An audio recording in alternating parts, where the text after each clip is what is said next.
Assalamualaikum warahmatullahi wabarakatuh dan selamat pagi. Terima kasih kepada Bapak Ibu dosen penguji serta rekan-rekan sekalian. Hari ini saya akan mempresentasikan hasil studi berjudul pemetaan kerapatan vegetasi menggunakan Google Earth di daerah aliran Sungai Watu Tela, Provinsi Sulawesi Tengah. Penelitian ini sangat penting karena menggunakan teknologi penginderaan jauh terkini untuk monitoring lingkungan.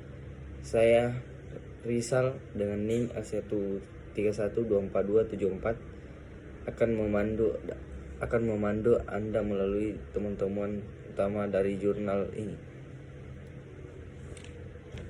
Baik, saya akan lanjut ke slide 2. Latar belakang dan urgensi DAS. DAS Watu Tela memiliki peran yang sangat penting, yaitu sebagai pengatur utama siklus air dan stabilitas ekosistem bagi kota Palu dan wilayah sekitarnya.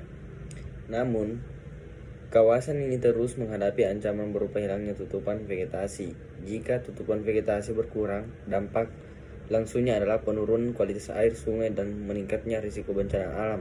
Oleh karena itu, penelitian ini hadir untuk menyediakan solusi monitoring yang cepat dan akurat menggunakan teknologi satelit. Oke, baik, kita lanjut ke slide ketiga. Rumusan masalah dan tujuan. Inti dari penelitian ini adalah untuk menjawab bagaimana kita bisa memetakan dan mengukur kesehatan vegetasi di daerah Watu Tela secara efisien. Tujuan utamanya adalah menciptakan peta yang menunjukkan di mana saja area yang vegetasinya rapat, jarang atau bahkan tidak ada. Data ini akan menjadi dasar yang sangat berharga bagi pemerintah di daerah dan praktisi kehutanan untuk merencanakan langkah-langkah konservasi yang tepat. Oke, kita lanjut di slide keempat. Konsep dasar NDVI. Penelitian ini menggunakan teknik kuantifikasi kerapatan vegetasi yang disebut NDVI atau Normalized Difference Vegetation Index. NDVI bekerja berdasarkan prinsip fisika sederhana. Tanaman yang sehat akan memantulkan cahaya inframerah dekat NIR secara kuat dan menyerap cahaya merah. Perbedaan pantulan inilah yang kita ukur. Semakin tinggi nilai NDVI mendekati tambah 1, maka vegetasi di wilayah tersebut semakin rapat dan sehat. Di slide 5 itu alat dan bahan. Dalam penelitian ini, peneliti memanfaatkan teknologi terdepan yaitu Google Earth Engine GEE. GGE adalah platform computational cloud yang memungkinkan pengolahan dan data satelit dalam jumlah besar dengan sangat cepat. Data mentah yang digunakan berasal dari satelit Sentinel yang memberikan resolusi gambar yang sangat baik, yaitu 10 meter setelah permosesan NDVI di GEE. Hasil akhirnya kemudian diolah lebih lanjut menggunakan perangkat lunak ARGIS untuk menghasilkan peta kerapatan.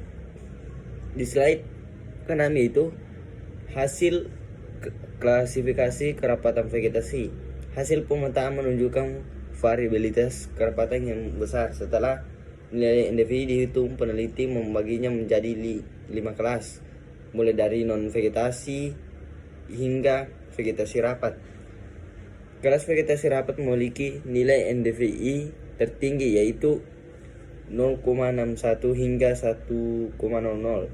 Kelas inilah yang menunjukkan hutan tutupan lahan yang paling sehat. Pembagian kelas ini penting untuk mengetahui seberapa peran kerusakan di area tertentu. Oke, kita lanjut di slide ke-7. Hasil dominasi lahan luas dan presentase. Ini adalah hasil terpenting. Secara keseluruhan, DAS Watu Tela ternyata masih didominasi oleh tutupan vegetasi. Kelas vegetasi rapat merupakan kelas yang paling besar, mencakup hampir 60% atau lebih dari 4.600 hektar dari total luas DAS.